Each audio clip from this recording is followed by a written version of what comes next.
Hey, welcome everybody to Pro Mindset Podcast. This is your host, Craig Doman. And today we have a gentleman that's also in Colorado Springs by the name of Frank Sinclair. Frank is the CEO of Dream Again, and CEO stands for Chief Encouragement Officer. Frank is a author, speaker, motivator, community person, father, husband, former veteran. He's a veteran, former military, Air Force, and he was formerly homeless. Okay, so we're going to get into all of that today. I want to welcome you to Pro Mindset today. Well, I'm glad to be with you, Craig. Thank you for having me. Okay, so before we get started, I got to plug my book, Pro Mindset, that just came out this month. You guys can find it anywhere you can find books, Amazon or craigdoman.com. Or anywhere else. So I want to encourage you to check it out if you want to learn more about Pro Mindset. So Frank, how did you go from, I want to know the story about point A to B to C. Point A was your youth. Point B is how you ended up perhaps under a bridge. And point C is how did you arrive at a place today where you're serving other people through your organization, touching people, hugging people, encouraging people. So you're not going to be able to answer all those things in one question. So just we're going to work through that. Let's start out by what's your background? Where are you from? Where did you grow up? What was your story as a young man? I grew up in North Carolina. Sharecroppers, abject poverty. Matter of fact, my schools didn't integrate until I was in 8th grade. So I grew up in segregation as well. I grew up to two very young parents who had only finished 6th and 8th grade themselves. Number two of 15 children.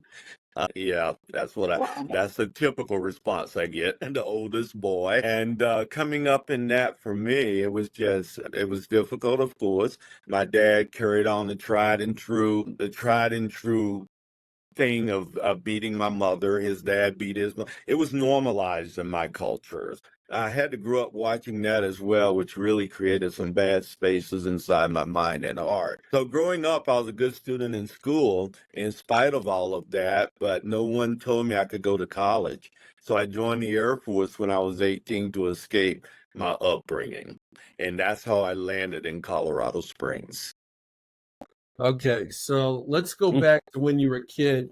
What are some of the generational curses that you had to stop based upon just what you've shared so far? Well, poverty is one, obviously, that I continue to stop, right? That's an ongoing. I think that'll be a challenge the rest of my life. Not that I live in poverty, but having a poverty mindset and not feeling sometimes as though you're good enough to prosper and to have great things and those type things. That's been an ongoing struggle for me, Craig, throughout my life. I think we kind of broken the chain. All three of my kids are C-suite executives in business, make incredible livings and take care of their families very, very well. So I'm glad that doesn't continue on. That mindset's another one, the insecurity of growing up in a place where you were traditionally and regularly looked at as being less than other people. So that's been a journey as well, one that I think I've overcome, but it's definitely been a journey. Okay, so to paint a picture here, you're an African American man who grew up with parents that weren't really educated, that didn't have a lot of money, that they had family wounds passed down that they manifested in your home, and you had to get out to have an opportunity to change. Indeed.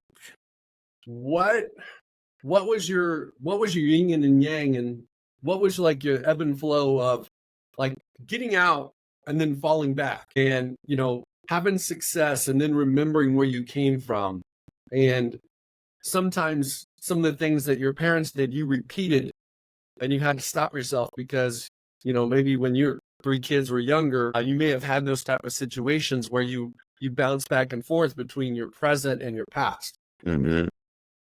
Yeah, that's a very good question. One that's not been proposed to me before in the hundreds of podcasts I've done. But I think generationally for me, it's been very difficult to navigate that, and it's very astute of you to think what I passed on becoming a parent myself. Sabotaging my Air Force career, first of all. 8 years in the Air Force. In my seventh year, I rose to be the second youngest person of my rank in the entire Air Force. So my movement was incredibly wonderful. And I started having these thoughts in my head that, Frank, you're a fraud. These people are going to find you out. You know you don't deserve this. And I felt like I was having those thoughts 24/7. So I started drinking heavily to try to stop the voices in my head and ended up sabotaging my Air Force career. So those are one of several saboteur events in my life where I was rising to great heights. And then the internal messaging was so strong inside of me that this really wasn't something I deserved, or something that I would disappoint people, or I would create a space of hurt and angst with others being in that space, that I would subconsciously sabotage. Okay, Frank. So the things that are like really important are your career, your marriage, your fatherhood, your finances, your health. Did it affect just one thing or did it affect everything? It affected holistically everything. Okay. Absolutely. So what was the breakthrough? What was how low did you have to go before if you go low enough, you hit the ground and you bounce back.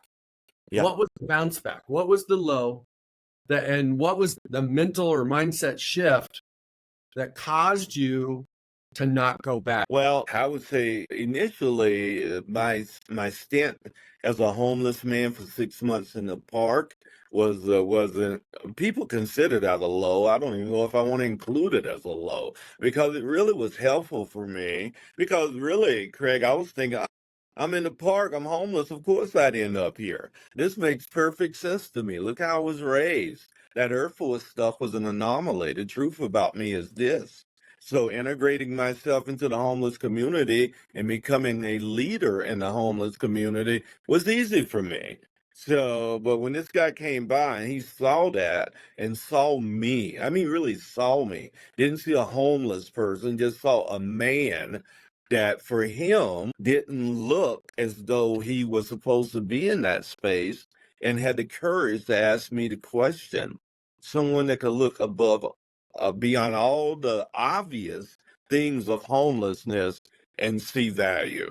That was one of the turning points. But I lost my first marriage after 20 years, my kid's mom, from my recklessness with finances and other things in my life. I had an affair during that time, with my insecurities and all those things that just continue to rise up and bubble up inside of me. And I almost lost my kids during that time. I think that was the biggest bounce back for me, realizing that my family was going to absolutely separate from Frank Sinclair unless I found a different path and a different way forward. Okay. So is it fair to say that when someone saw you despite your circumstances and they had a vision for you that was different than the circumstances you were in, is it also fair that other people that are homeless could be seen the same way? I absolutely believe that. I think, well, to be fair, people fear what they don't know, right? So we make assumptions in the space of fear, and we think that all homeless people are mentally ill or addicted to things and et cetera. A good portion are, but I don't think it's any bigger than the general populace. It's just that we have a lot more avenues to hide those things in our big homes and our possessions and the way that we look and show up. So if we could just look at homeless people with dignity and opportunity and ask what stories are, what's the story behind this being the outcome of their lives, I think we'd be pretty astonished at some of the stories and some of the journeys that these people have taken that ended up in the space of homelessness. Okay, let's pretend there's someone listening. They may not be homeless, but they're hopeless. And they have a situation where they need a breakthrough. They need a change. They need a shift. It could be in their careers. It could be in their relationships. It could be in anything. What's the next first step they can take to create that positive momentum to get back on track? And what was that for you? I think it's a mindset shift. Craig, I think people just totally underestimate and understate their potential. You're in this business, so you know that people rarely rise to their potential. The graveyard has the greatest potential on earth because so much dies there. So people could look in the mirror and say, you know what? I'm one of 8 billion people on earth. Scarcity creates value. It does in any commodity, in anything. The more scarce it is, the more valuable it is. I'm one of 8 billion. So if I never do another thing in my life, I'm valuable. I am a valuable creature designed to do great things. Now, if I begin to lean in to the purposes of my place on earth, and we have to explore some history, and it's really painful sometimes to have to do that, but lean in my historical work and that was done and what created me, you'll uncover your purpose in life. You will. And then you're able to add value and to serve humanity. Because after all, isn't the purpose of business and all the things that we do on earth to serve fellow human beings? And if it's not, then you shouldn't be doing it. And if you're not, you probably don't grow your business anyway. And Okay. So is there a faith component to your recovery? there is. I became a Christian that day at 26 years old. In the park, the guy Richard Brooks that took me home with him also led me into a relationship with the Lord. And as a matter of fact, I went back to Bible college after that and became a pastor for a while as well. I tell people that my character did not match my calling back then. I was growing. I was not doing all the things, but I was just a good speaker and a great communicator, and I love the art of studying. So all of those coalesce to create a person that on the outside it could look very, very good, but whose insides were crumbling. And I realized that I was hurting other people. And I resigned, and I've never gone back to the pastorate since. As your business, Dream Again, what scripture is it built on? My number one, I think, is Philippians chapter 4, be anxious for nothing but all things by prayer and supplications, let your requests be known unto God, and the peace of God that passes all understanding will flood your heart and mind in Christ Jesus. That is real, one of the foundational. And John 13, 34 and 35, by this all people will know that you're my disciples, if you have love one for another. And I think that's the underlying, undergirding force that brings hopefulness and hope to the human heart. So what is the mission of your business? The mission of our business is to infuse hope and encouragement into the world. That's the vision. The mission is one person at a time, showing them the hopefulness of their existence, creating a space for them that they can lean into and create value for the rest of humanity. What's the archetype or the profile of the people that need what you do the most? There is no profile. All of humanity needs what we do. Everyone, the undergirding word for movement is, if you don't have hope, you don't have movement. We encourage out of a space of hope, building up hope in people, then offering encouragement for them to find what they were designed to be. So I guess if there's a niche market, particularly for Dream Again, is entrepreneurs and organizations with 100 employees or less is where we operate the best. Okay. What are the 2 or 3 things that someone listening to this podcast could do? What action steps could they take? What mindset shifts could they make that if they're stuck, and everybody gets stuck, Mm-hmm. You know, we get stuck, we get unstuck, and then we get stuck again. And we have patterns of that. Everybody does. Whether it's athletes, business people, homemakers, it doesn't matter what you do. But what's like your formula for getting unstuck? Number one, I think, is to take 100% responsibility for your movement. Don't even allow yourself the opportunity to point to something else that is stalling your movement or your momentum or what you're trying to present to Earth. Until you take 100% responsibility, it's very unlikely that you will ever level up to the place of your design. Number two is having credible humans in your space, people that can hold you accountable for your vision, your mission, and the values that you say you bring to Earth. So I have 3 to 5 people in my space that can call me on the carpet at any time, that I trust with my heart and my life, and that give me direction and help me to make sure that I'm aligning with who I say I am. And number three, we just need to just humble ourselves and be a humble human being. This isn't about you, right? Maxwell just wrote the book of the century in my of all the 100 books by John Maxwell that I've read, and it's called what is it? High Level Leadership, or I can't remember the title right now because I'm over 60, but it's a great book. Just look up John Maxwell's latest offering, and it just really breaks down why there's so much division and angst and meanness and vitriol in humanity, and how leaders have to separate themselves from that to show up the very best that they can. Okay. No, I like that. We don't like taking responsibility. We don't like we don't like having accountability. And we all have a lot of pride. Yes. So you're breaking those down. Okay, so let's go back to the word potential. God created everybody perfectly imperfect, but he gave everybody a divine design where everybody's unique.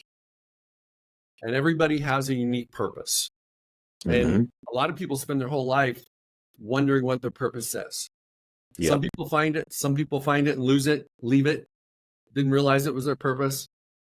How do people maximize their potential in their purpose? I think you're going to attract those things because once you start leaning into your purpose, if you have the right accountability, and here's the thing, you're not going to be wishy-washy if you got the type of people in your circle that's going to call you and say, I thought you said that this is what you were put on earth to do. So why are you doing this? How does that align with what you said told us is your purpose, right? And if you have those type people in your life that keeps you laser focused on the things that you were designed and put on this earth to do, and you'll be encouraged in that space. And for me, once I finally found out what I was designed to do and began to work and operate in that space, it's weird. It's just everyone, the people I meet, like you, the people that I have opportunities to be with, influence, and be influenced by, align with that. So it's hard for me to forget. And plus, I have like thousands of people that are in my influential space, right? And I get up every morning, Craig, and I post 8 positive posts across all social media platforms. And I do that because I need to encourage Frank Sinclair. I'm going to go out and have some impact on somebody's life. And that's not going to be possible if I'm not encouraged myself. Yeah, so walk in that place. Have enough courage to find out why you were here in the first place, right? And if you need a guide for that, it's not a self-promotion. You know, people like Craig, and there's a lot of people on earth that will help you find out your purpose and uncover that for you. Okay. So one aspect of pro mindset is that everybody has a story, and you have to reframe your story because your story is always broken. It's always polluted, and you have to reframe it. And a lot of times it's going backwards before you can move forward. Yes. And then it's going back to understanding that your parents did the best they could. Absolutely. It doesn't matter what happened in the home. They did the best they could. And some of the things that they do bad, they came by it honestly. Yeah. Right? Yeah. And it was passed down. And so that doesn't mean you need to be a victim. You can stop that generational curse at a moment's notice if you're aware of it and you're intentional about it. But the whole part about pro mindset is you cannot be your best in your biggest moments unless you clean out that middle closet. Because the thing that, you know, like if I asked you like, hey, give me your top 3 things that have held you back, you wouldn't tell me you're the one that really does. I promise you wouldn't. You would tell me the 2, 3, and 4, but you would hold on to one because you would think that either I would judge you, the audience would judge you, you just want to let the cat out of the bag. And it's the thing that the evil one convinces you that you cannot tell. You can tell about it. Hey, I drank too much. You know, I lived in a park for 6 months. Oh, you know, I stepped out of my marriage and lost my wife. I almost lost my kids. But there's always something else. So the bottom line is, can you be honest with yourself and go back and forgive yourself and ask God to forgive you and put yourself in a position where you can cut loose from the parachute, the mental parachute that's holding you back. And I'm not talking about a parachute jumping out of a plane. I'm talking about running parachute. That's the resistance that's slowing you down and holding you back. And so what I find is that the people that are fortunate enough to be their best when the lights are shining the brightest, you know, the Olympics, you know, could be a sales presentation, could be a merger and acquisition business meeting, could be lots of things like that. And they kill it. You cannot do that when you're carrying around something from your past that's beating up your identity and telling you you're not enough. You don't deserve to be seen. You don't deserve to be heard. Thoughts on that? There's nothing to add. Totally agree with that entire narrative. And to be quite honest with you, what you said is what I say to clients. I reframe it differently somewhat, but the outcome is exactly the same. Yeah. Wonderfully said, Craig. Okay. So I'm going to jump in part 2 of Pro Mindset, and I'm going to get your perspective on that part of it. It's elevating your standards. So when you're dealing with athletes, one of the things they do is they typically have a tug of war with their coaches. Coaches have this level of standard. Players like, hey, they're thinking in their head, hey, I'm working hard. I wonder if it's hard enough. Coach is saying, hey, I'm only going to criticize effort. You don't give effort. I wonder if I'm giving enough effort. Am I looking good? Am I looking like I'm trying hard? He says, show up 5 minutes early. You show up 4 minutes early for a meeting. Like, hey, I wonder if that's close enough. And what I tell guys is you gotta set a standard for yourself that's higher than anybody else sets for yourself. That way, when you fall short, because you're going to fall short, you still beat their standard. Yes, absolutely. How does that show up in Dream Again? How does that show up in your work? Same way. I guess I frame it this way, Craig, is that if world class is our target, because there's a lot of world-known people that aren't world-class, right? And we got to make sure that we separate that space. If we think being world-class means being world-known, we miss the whole point. It's not. World-class is creating a space where you can look at what you're adding in your space that meets and exceeds others that are world-class, right? So to me, I think if you're in business, if you're an athlete, if you're anywhere, you push yourself to a standard of world class. That's the standard I look for in my life. I want to be world class in my space, not as a bragging point, but as a point where I'm holding myself to a standard that I won't allow to dip below. And my values inform that. Yeah. What do you do on Monday mornings to make sure that you're world class? What do you do on a daily basis that separates you from who you used to be? I'm not worried about anybody else. We're not comparing you to anybody else. What do you do today that you didn't do before that is helping you have a world-class standard today? Well, first of all, I am setting an agenda for every day. But Monday's a very important agenda day that we set to make sure we do a podcast on Monday, by the way, that you've been on, and 2 hours of that. But I get up in the morning. Prayer is a very, very important component of my life. Reading God's word is a very, very important component of my life. I want to hear from the one that makes no mistakes, that doesn't jack up stuff like I do, right? So setting that standard in addition to my positive posts that I make every morning to frame my mind correctly, the things that I read, and I'm a voracious reader. I love to read, but I want to read with an eye to putting into action the things that I'm reading and create and helping other people in that way as well. That's my daily routine, Craig, is prayer, reading, posting, all of the things that frame my mind so that I can show up the very best that I can. And it's not a comparison thing, but I think it's a separator. What are you doing now as the numbers get bigger? We got to keep taking care of our bodies. What do you do health-wise to take care of yourself? I have a personal trainer. I have regular massages and those things to take care of my body. My trainer is my nutritionist as well.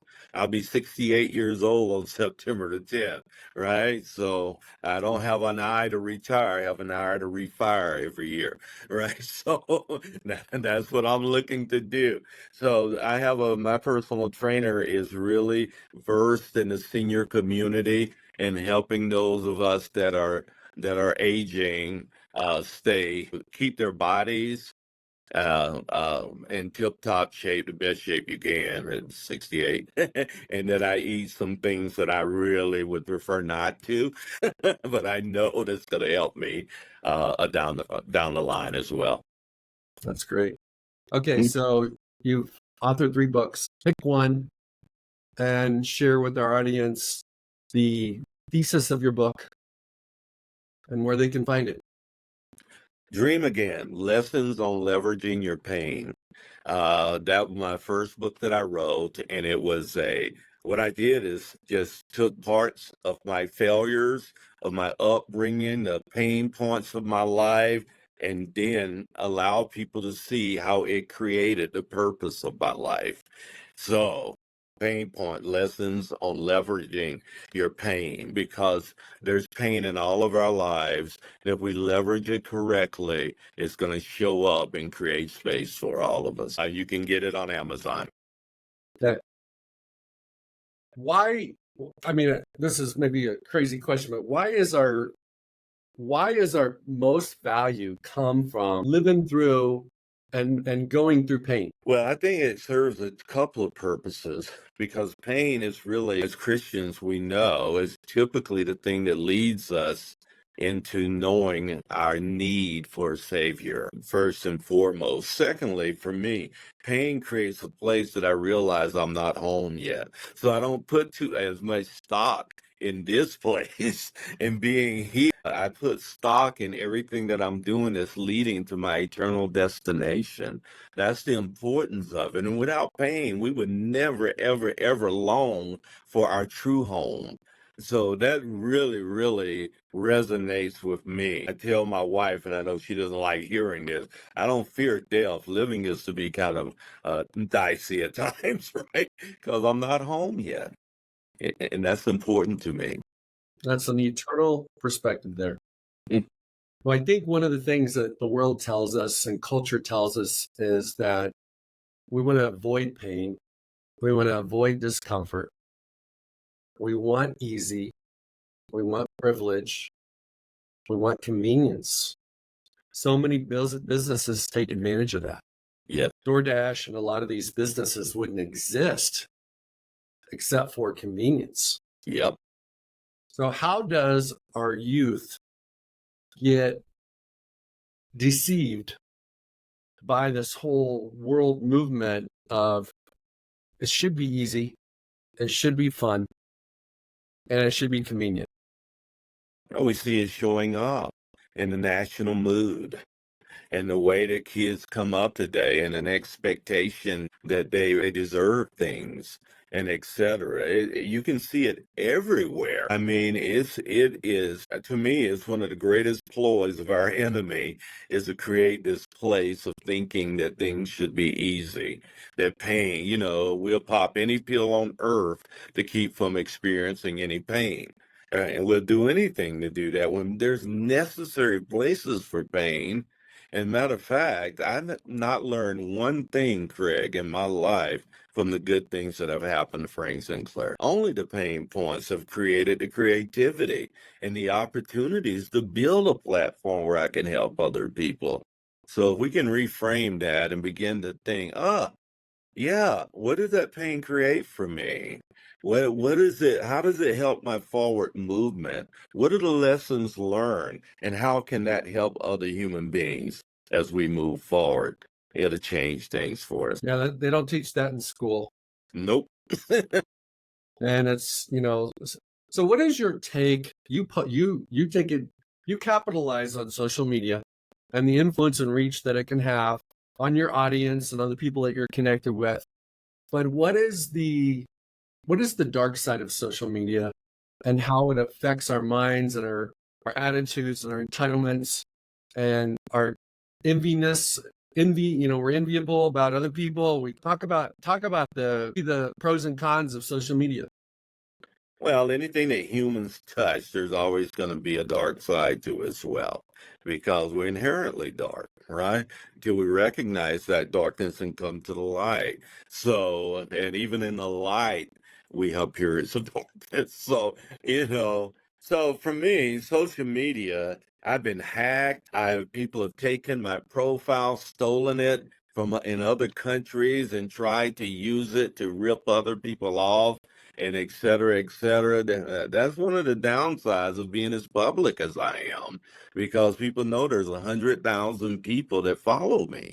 So I want access to this guy. I want to use his platform to steal, to cheat, to lie, to do all of these different things. So, and it bombards our younger culture because they're totally not engaged. Don't know how to engage with other humans, look people in the eye, be respectful. All of the common courtesies that we learned growing up are devoid in culture today and becoming more and more distanced from, because, and I believe social media has a huge part in creating that environment. It also could be a time waster, give you Yeah. unrealistic expectations. It could make any well-adjusted teenager in a healthy home feel like they don't have what they should have. Yep. And my parents aren't like they should be. And my opportunities in life are not what everyone else has. Yeah, comparison is such a horrible thing. It really is. And that's why we try to help people once again reframe that, because I am so unique, the complexity of humanity and et cetera, all of the different places that we come from. We can't choose our parents, right? And as you said, I don't hold anything against my parents. They did the best that they could with what they knew. And I'm thankful. They always gave me confidence, something that really comes out in my life today. They were proud of me, something that I was able to pass on to my kids. So there's a lot of things I gave my kids that my parents gave me as well. And surely there's a negative side of that space.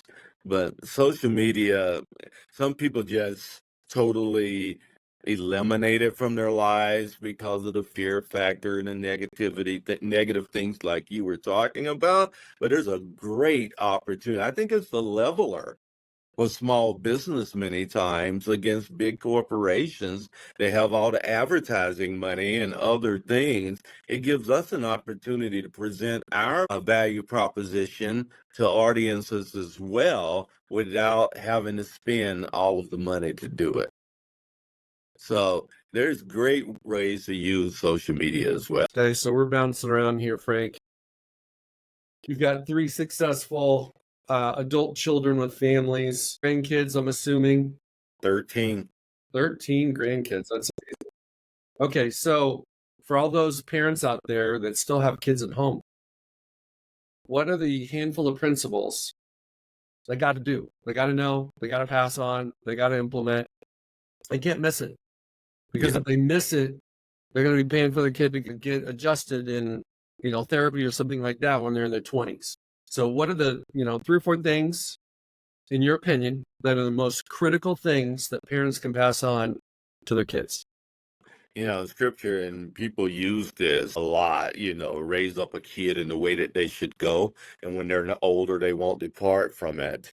I think the interpretation of that, first of all, is off by the average human. They need to say, raise them up in the way that they should go. So you're looking for cues along the way as they're coming up in the way that they were designed. And it may not agree with what you want them to do, but it agrees with what their design is. Randy, for instance, his company has been on Inc. 5000's list for fastest growing privately owned businesses in America twice. When he was 9 years old, he would go buy candy from the store and take it to school and sell it. So we saw those entrepreneurial values begin to they were coming up in his life very early on. So we encouraged that. We encouraged them to be what they were designed to be, even in the pain points and the problem times, and there were plenty of those as well. Secondly, I think that you're gonna have to model what you say is true. And I wish I had done better at this, Craig, than I did, to be perfectly honest with you. There are some big lapses in Frank Sinclair's life and walking the talk that he said was true. And even till today, we still pay some prices for that duplicity in my life and my ex-wife's life as well. So be who you say you are.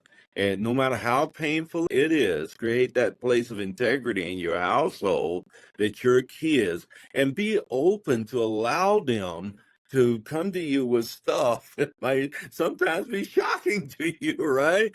Build a trust with them that they can come to you with anything and everything that's going on in their lives. And be very careful how you respond to that, because you'll close the door to any further conversation.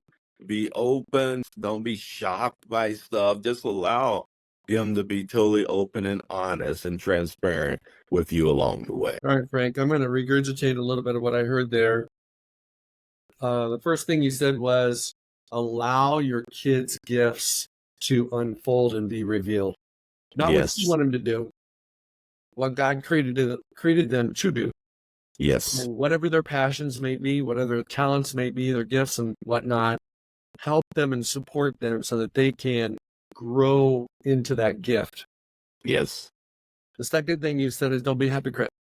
I've done that. I don't know anybody that hasn't. If you're a parent, you say, do as I say, not as I do. Yeah. And it's like you get called out at some point in time when your kids have enough courage to call you out. Yeah. I think it's really important to walk the walk, not just talk the talk.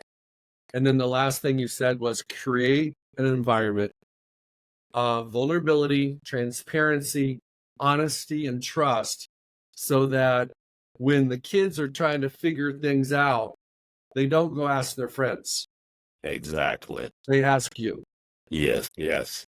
And I love to tell your audience that I did all 3 of those wonderfully. I did. I found out after the fact, so you guys do it and don't have to go through all of the pain that I had to go through for not doing those things. Well, you've had 13 opportunities with 13 grandkids to do redos, right? For the influence and connection you have with your grandkids, you can maybe put a little spice in there that you maybe missed out on with your own kids. Indeed. I've attempted to do that. My oldest grandson just graduated from Colorado School of Mines in mechanical engineering, and so proud of him and the work that he's doing and the opportunities that he has to move forward. So, and my other grandson, September 30th, is going into the Air Force. So I finally got a legacy member of my family to join the military. Yes. Well, Frank, I want to thank you so much for being on Pro Mindset today. Is there anything that you would like to add that we didn't talk about? Not really. You're a very good interviewer, my friend. So, to your audience. They should look up Craig Domain, the work that he's doing in the space today, and the pro mindset that he brings forward. This is a genuine human being that's really bringing incredible value to humanity. So look him up. Frank, that's very appreciative. Where can they find you? Yeah, a couple of places. You can go to Dream Again LLC.com or BeEncouraged.net are our websites if you want to come on our show.